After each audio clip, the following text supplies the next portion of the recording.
Dicen, sin embargo, cuando les entreguen a la justicia, cuando les entreguen, no se inquieten acerca de cómo o de qué tienen que hablar, porque los que hablan no son únicamente ustedes, sino que es el Espíritu del Padre el que habla por ustedes, como ya sabemos, ¿no? Que todo está dado, hasta lo que tú hablas no creas que lo hablas tú, que ya está dado, entonces es perfecto, ¿vale? No te inquietes con lo que tienes que decir o no cuando te vayan a enjuiciar, ¿no?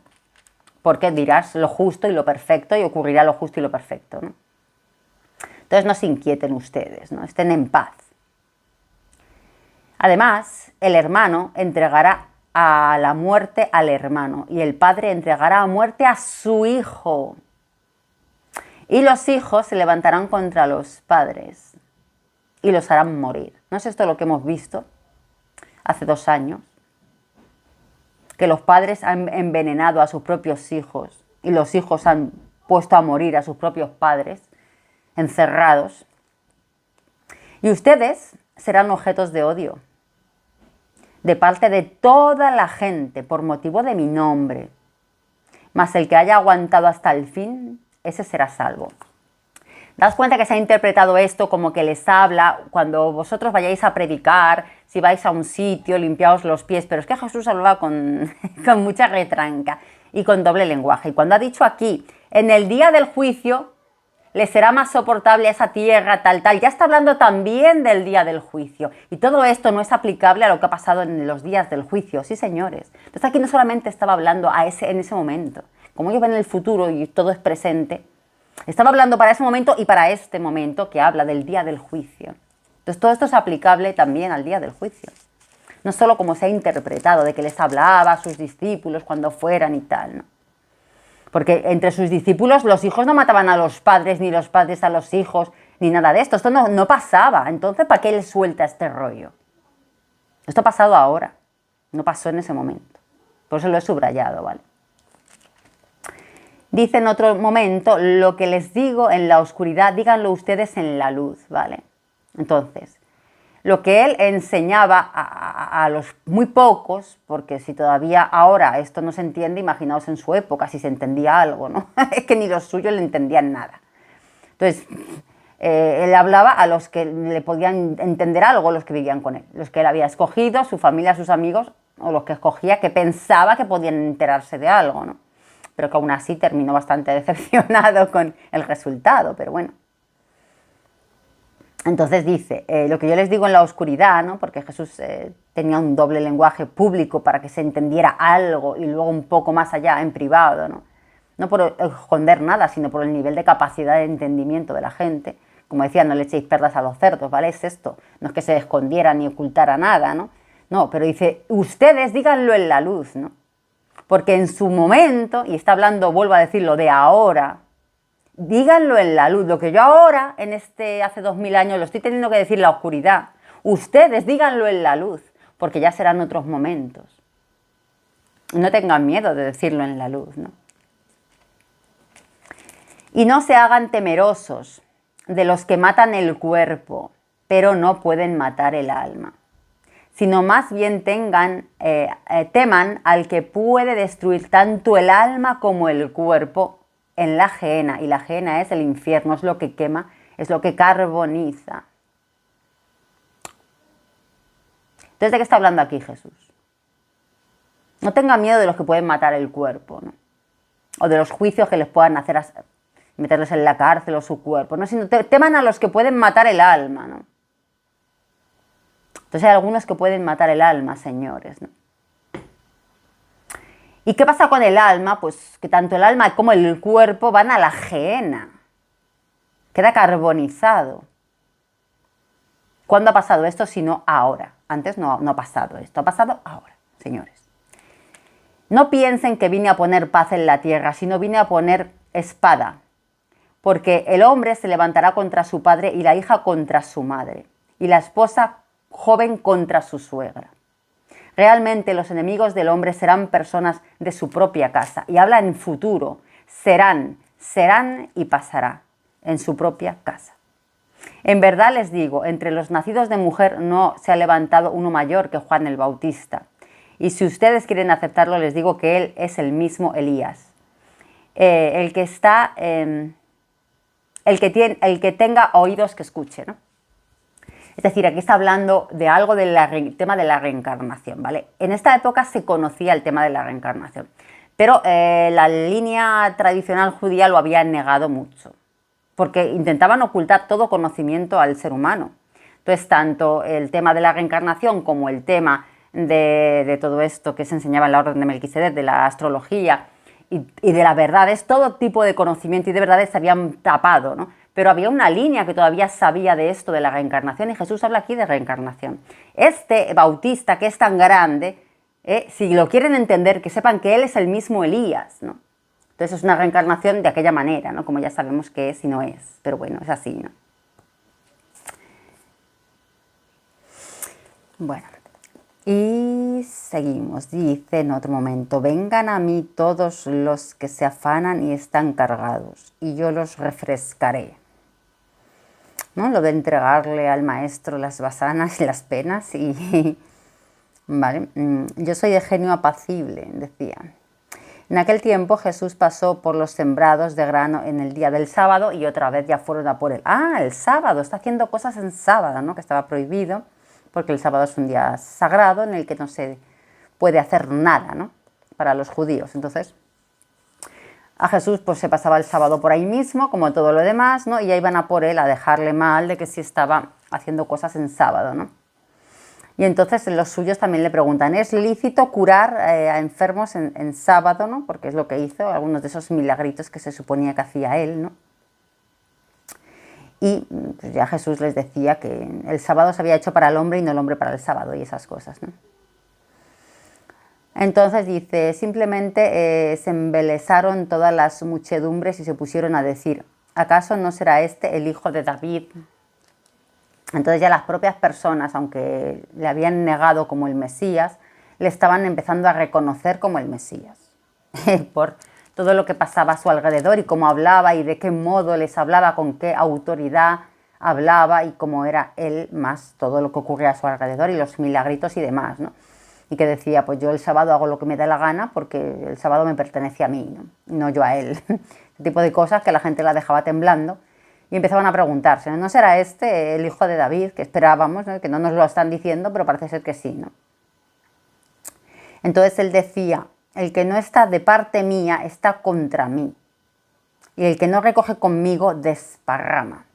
Esto es muy conocido, ¿no? Porque en las otras Biblias también está esta frase exactamente así. Entonces, aquí no vale tener un pie en el cielo y otro en el infierno, ¿no? El que no está de parte mía está contra mí directamente. O estás definido al favor de la verdad y del despertar y del camino del Cristo, ¿no? De la conciencia, o estás en su contra, ¿no? Punto. Si no estás a mi favor, estás en mi contra, ¿no? Entonces, la exigencia aquí es total, ¿no? Como ya sabemos. Y el que no se hace un devoto, pues no entra en el reino. El que no se hace como un bebé, como un niño pequeño, pues no entra en el reino. Entonces dicen, maestro, queremos ver de ti alguna señal, ¿no? Como él empezaba a dejarles decir quién era. Y las gentes también, pues decían, ¿no? Entonces si eres el Mesías esperado, ¿no? Danos una señal para ya dejárnoslo claro, ¿no? Y se la pidieron los suyos. Y él decía, no se os dará ninguna señal, sino la señal de Jonás el profeta. Porque así como Jonás estuvo en el vientre del gran pez 3 días y 3 noches, así el Hijo del Hombre estará en el corazón de la tierra 3 días y 3 noches, ¿no? La supuesta recuperación milagrosa de la muerte y tal, el que superó la muerte y tal. Entonces, si queréis una prueba, solo vais a tener esa prueba, ¿no? De que, igual que Jonás estuvo, yo estaré 3 días y 3 noches. El tema de los 3 días en un templo o en una tumba era un ritual antiquísimo, ¿vale? Entonces, dice, no hay pruebas, no hay pruebas. Si queréis una prueba, que no soy capaz de reconocerlo por vosotros mismos, la única prueba que podéis tener es esta. Si os queréis aferrar a que he resucitado de la muerte, os queréis creer que he resucitado de la muerte, pues lo creeréis, y será vuestra prueba, ¿no? Pero no hay pruebas más que esta. Dice, porque al que tiene más se le dará y se le hará abundar, pero al que no tiene, hasta lo que tiene le será quitado, ¿no? Esto habla también de los últimos días.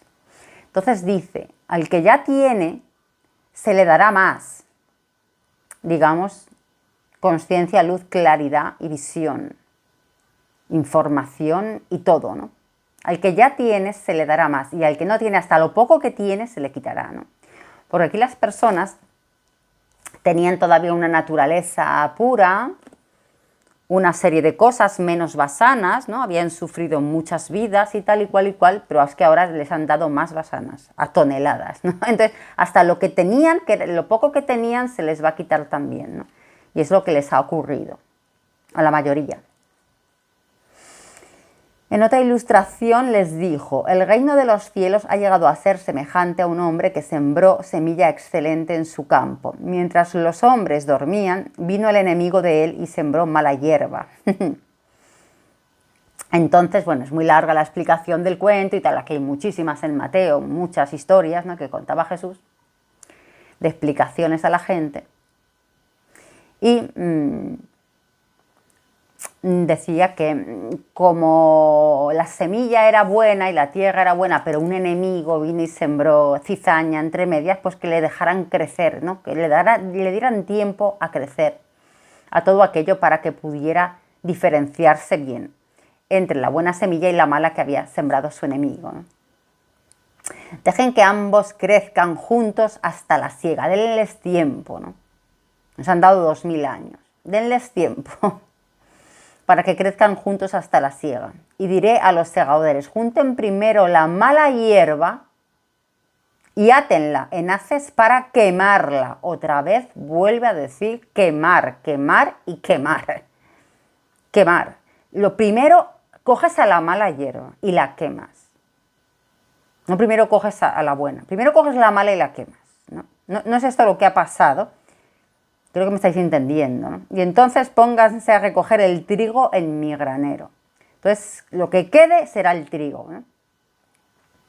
Entonces, el reino de los cielos es semejante a un grano de mostaza, el más pequeño que existe, ¿no? Porque le decían que cómo era el reino de los cielos, ¿no? Y varias veces hablaba de lo más pequeño que crece y crece, ¿no? Y aquí está esto, el grano de mostaza, que es el más pequeño grano que hay, y la más pequeña de todas las semillas, pero cuando ha crecido es la más grande de todas las semillas, ¿no? Desde lo más chiquitito, ¡boom! El reino de los cielos es semejante también a la levadura, ¿vale? Entonces hay maestros iluminados que no entienden lo que dice Jesús con la semilla pequeña que crece o la levadura, ¿no? Están muy iluminados, pero no, esto son tonterías, ¿no? Bueno, no entiendo nada, pues no lo entienden, ¿no? El reino de los cielos es semejante a un tesoro escondido en el campo, que un hombre halló y lo escondió.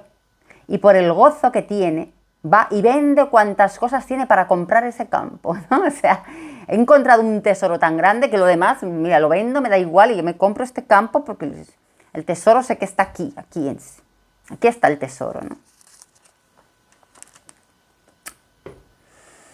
También es semejante a un comerciante viajero que busca perlas excelentes, ¿no? Ese no quiere cualquier cosa, es un comerciante y viajero, ¿no? Y va buscando lo excelente, perlas excelentes.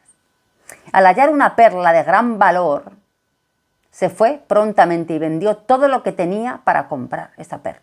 Es decir, dejas todo lo demás y te quedas con lo que es válido. En otro momento habla de lo del pescador inteligente, ¿no? Que echa su red al mar y coge un montón de peces, pero desecha a todos menos el grande y bueno. Se queda con el grande y bueno y pasa de todo lo demás, ¿no? Así es como será en la conclusión del sistema de cosas. Otra vez hablando del final de los tiempos, que le gustaba mucho a Jesús hablar del final de los tiempos. Saldrán los ángeles y separarán a los inicuos. ¿No hablaban de los inicuos en Daniel? Hablaban de los inicuos. Pues aquí habla justamente de los inicuos, señores. Qué coincidencia, ¿no? Ya, veréis más adelante que habla directamente de Daniel y no es ninguna coincidencia, ¿vale? Y separarán a los inicuos de entre los justos, y los echarán en el horno del fuego por enésima vez. ¿Qué es lo que les pasa a los inicuos? Que van al fuego y se quedan carbonizaditos. No hay necesidad de que vayan ustedes, denles de comer. Esto es otro momento, ¿no?, en el que la gente pasa hambre, ¿no? Y les dijeron los discípulos a Jesús, no tenemos con qué darles de comer, ¿no? Y él les dijo, tráiganmelos acá, ¿no? Y mirando al cielo hizo una bendición y ya multiplicó los panes y los peces, y los discípulos a su vez lo dieron entre la muchedumbre, ¿no? Entonces él se cansaba de decir que tenían poca fe y poca fe y poca fe, ¿no? Que no le necesitaban a él para hacer esas cosas, pero como tenían poca fe, pues él tenía que estar haciendo ahí el teatrito para que esos milagros se produjeran, ¿no? Pero ya te digo que siempre estaba rodeado de los suyos y de 500 personas, porque que él solo no hacía ningún milagrito de nada. Entonces Pedro, bajando de la barca, anduvo sobre las aguas. Otro milagrito que hicieron ellos, Pedro en este caso, ¿no? Que le dijo, ven conmigo, ¿no? Y Pedro se puso a caminar y andaba sobre las aguas. Pero al mirar la tempestad del viento le dio miedo. Y entonces empezó a ahogarse. O sea, cuando tenía fe porque iba hacia Jesús y Jesús le dijo, vente aquí, pues andó sobre las aguas, Pedro solito, ¿no? Pero cuando le dio miedo, pues empezó a ahogarse, ¿no? Vale. Entonces los discípulos cruzaron al otro lado, eso es en otro momento, ¿eh?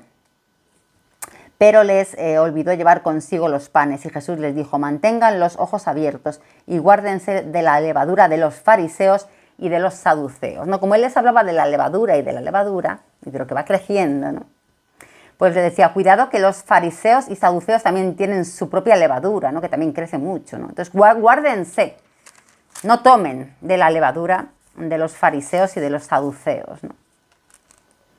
Desde ese tiempo en adelante Jesucristo comenzó a mostrar a sus discípulos que él tenía que ir a Jerusalén y sufrir muchas cosas, ¿no? Ya les iba adelantando que lo que estaba escrito se iba a cumplir para él, ¿no?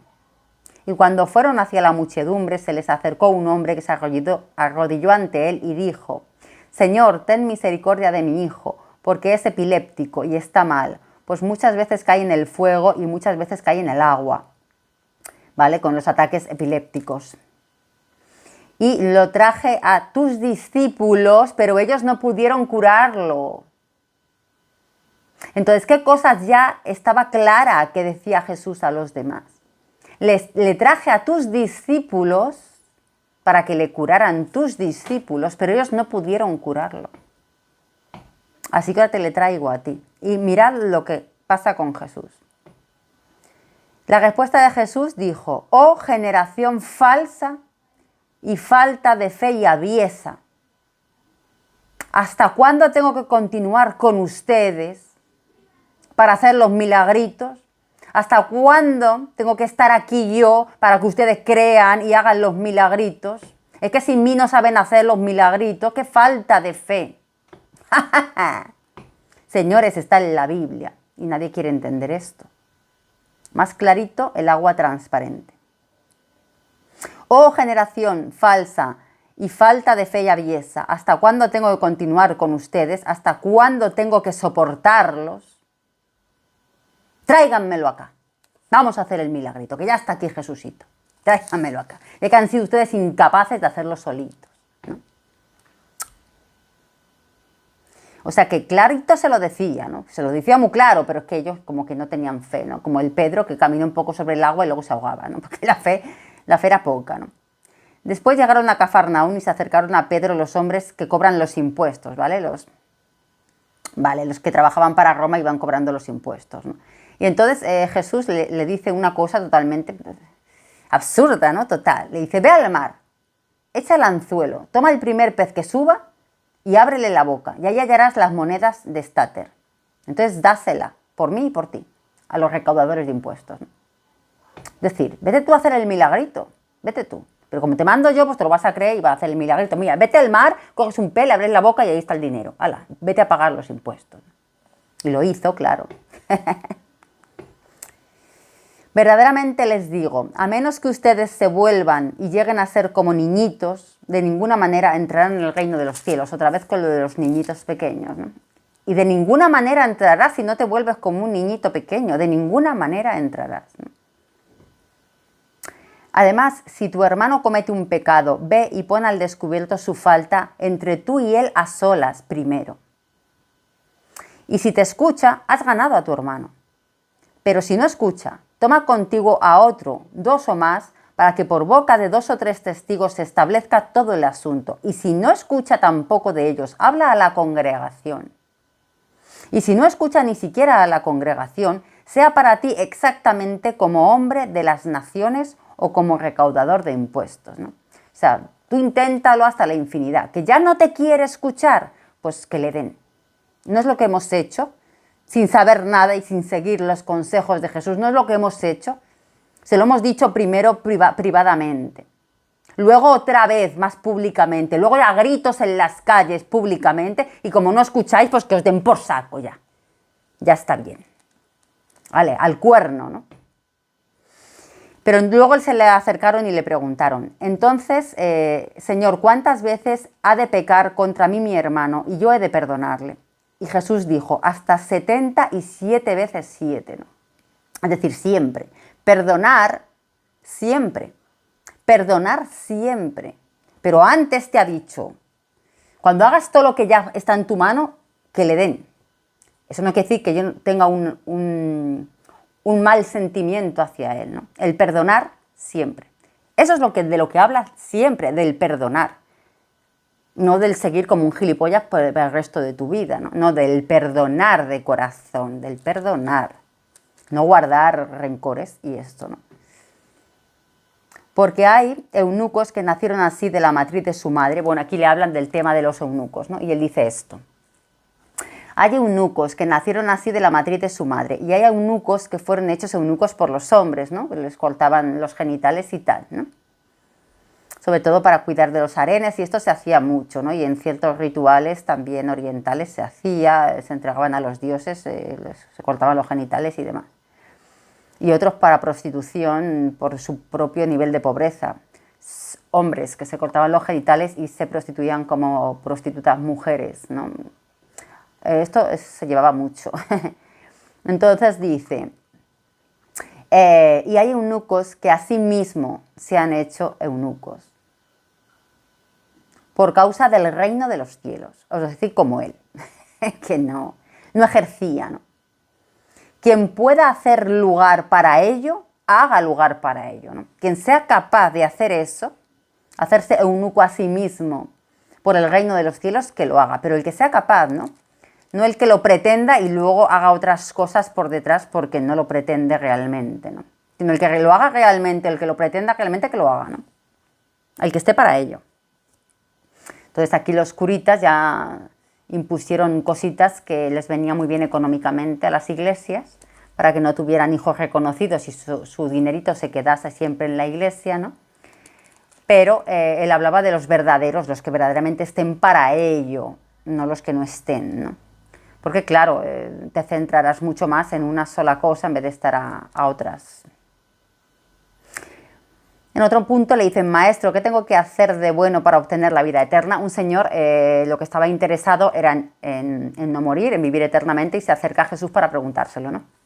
Como ya digo que estaba empezando a ser reconocido como, pues ya la gente iba también a hacerle preguntitas como a otros maestros. Entonces este estaba interesado en vivir eternamente y le dice, ¿qué tengo que hacer de bueno para obtener la vida eterna? Y Jesús le dice, si quieres entrar en la vida, observa los mandamientos continuamente, ¿no? Es decir, ¿tú crees que estás vivo? Él dice, ¿cómo consigo la vida eterna? Pensando que está vivo y queriendo evitar la muerte. Pero Jesús le dice, si quieres entrar en la vida, es decir, que tú no estás vivo, que estás muerto, pero si quieres entrar en la vida, observa los mandamientos continuamente.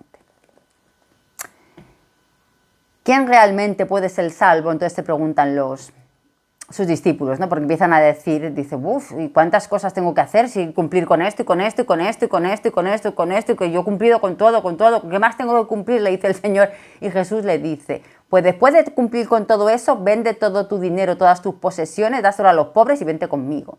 Y ya dice, joder, esto ya es demasiado, ¿no? Dice, no me veo haciéndolo, ¿no? Y ya los discípulos de Jesús se asustan al escucharle decir esto, dicen, entonces, ¿quién pues puede salvar aquí? Aquí no se va a salvar nadie, ¿no? O sea, si tan difícil pones la cosa, ¿quién realmente puede ser salvo?, le preguntan a Jesús. Y mirándolos al rostro, Jesús les dijo, para los hombres esto es imposible, pero para Dios todas las cosas son posibles, ¿no? Y para los hombres es imposible ir a la vida o ir al reino, ¿no? Porque la persona no. Tiene que desaparecer la persona completa, ¿no? Para el hombre, para la persona es imposible. Pero no para Dios. Dios es el que está ahí, ¿no? Entonces es como decir, no hay ninguna cosa de este mundo, ¿no?, que pueda traspasar el umbral del reino. No hay nada, ¿no? Tienes que soltarlo absolutamente todo. Y después de todo, después también tú, entrégate tú, ¿no? El ego. Y para el hombre es imposible. Dice, para los hombres es imposible, pero para Dios no. De esta manera los últimos serán los primeros y los primeros serán los últimos. Más adelante dicen, otro de las cosas que dice, que luego se cumplen alucinantemente, dice, pónganse en camino a la aldea que está a su vista. Esa aldea que están viendo por allí, pónganse en camino hacia esa aldea. Y enseguida hallarán un asna atada y un pollino con ella. Desátenlos y tráiganmelos, ¿no? Esto constantemente lo decía, ¿no? Mira, tú vete para allá y gira y vas a ver no sé qué cosa y luego pues, me la traes, ¿no? Dice, ¿tú cómo sabes que ahí está eso, no? Pues sí, hay un asna ahí atada y un pollino, tráemelos, anda, vete a buscarlo, ¿no? Y le trajeron el asna, que es en la que entra en Jerusalén, montado en un asno, como ya habían dicho los profetas, que el Mesías entraría como pobre montado en un asno. Pues efectivamente así es como entró en Jerusalén para su mal final. Cuando volvía a la ciudad muy de mañana, le dio hambre a Jesús. O ellos creían que le había dado hambre, lo que hacía era enseñarles, ¿no? Pero bueno, ellos creían que le había dado hambre, ¿no?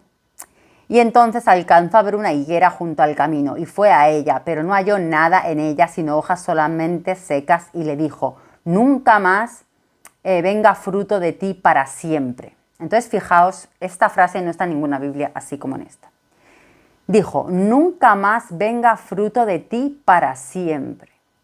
Y se secó la higuera y los otros se maravillaban de que se había secado la higuera y tal.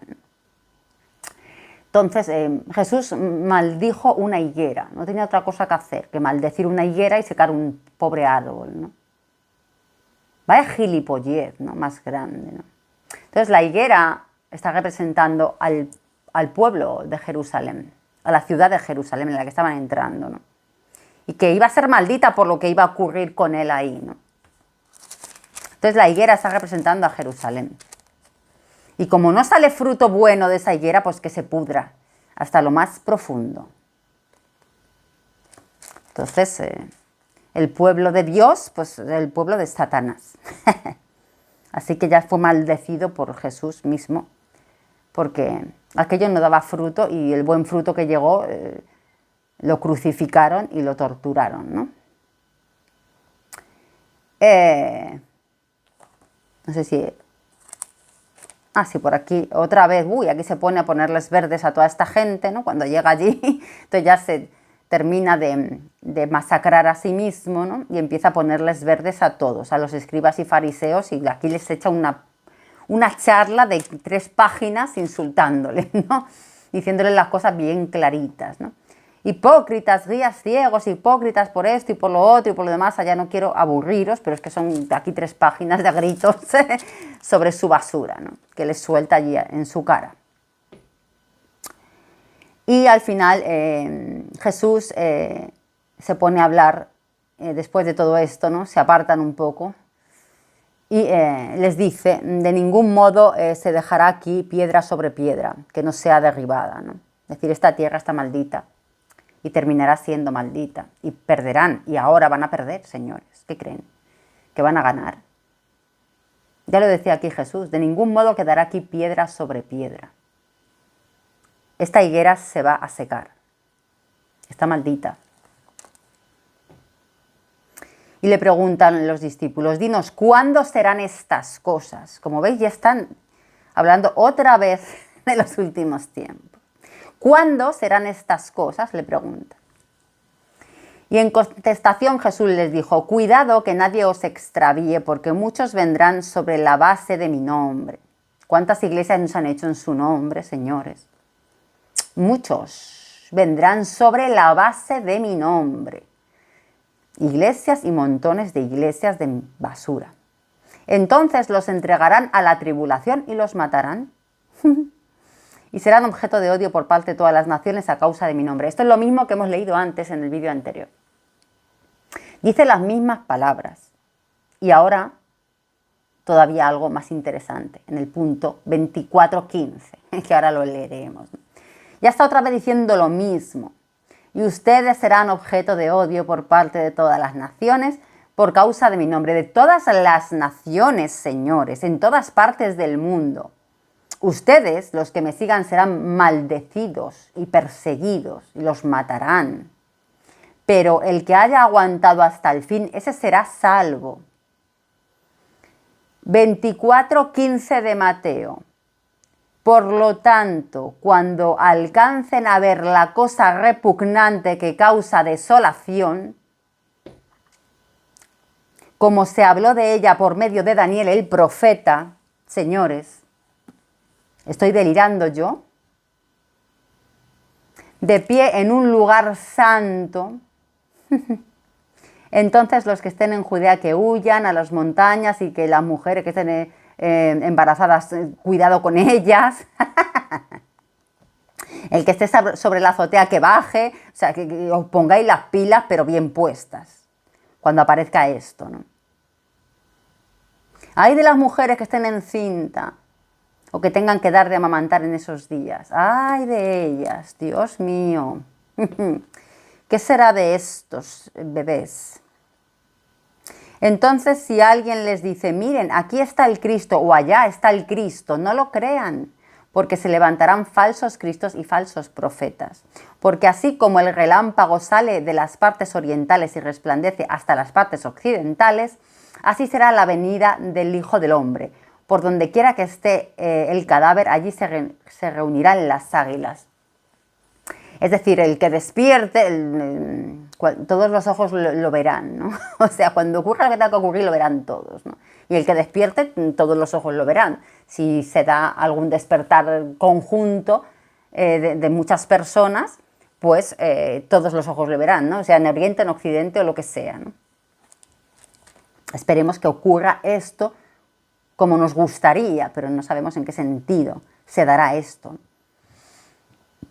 Dice, en aquellos días el sol será oscurecido y la luna no dará su luz y las estrellas caerán del cielo. En verdad les digo que de ningún modo pasará esta generación hasta que sucedan estas cosas. Entonces siempre se han burlado de Jesús diciendo, que no pasaría su generación antes de que pasaran estas cosas, ¿no? Esta generación que está viendo la ponzoña y la cosa que causa desolación. Os lo digo, que es esta generación la que lo va a vivir, que no tienen que pasar 300 años, que va a ir todo muy rápido, que va a ir todo muy rapidito. Esta generación a la que pasa esto, va a ver todo esto. Y va a ver oscurecerse el sol, que la luna no da luz, que las estrellas caen del cielo y que todo esto se precipita.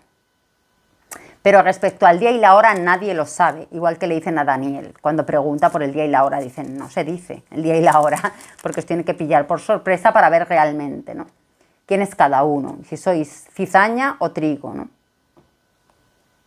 Por tanto, quítenle el talento y dénselo al que tiene 10 talentos. O sea, es lo que dicen, ¿no? Que el que no tiene se le quitará lo poco que tenga. Y el que sí tiene se le dará más. Porque todo el que tiene más se le dará y tendrá abundancia, pero en cuanto al que no tiene, hasta lo poco que tiene le será quitado, ¿no? Como ya digo, lo poco que habían quitado de basanas, pues ahora tendrán 500.000 basanas más, ¿no? Entonces habrán sufrido inútilmente durante mucho tiempo.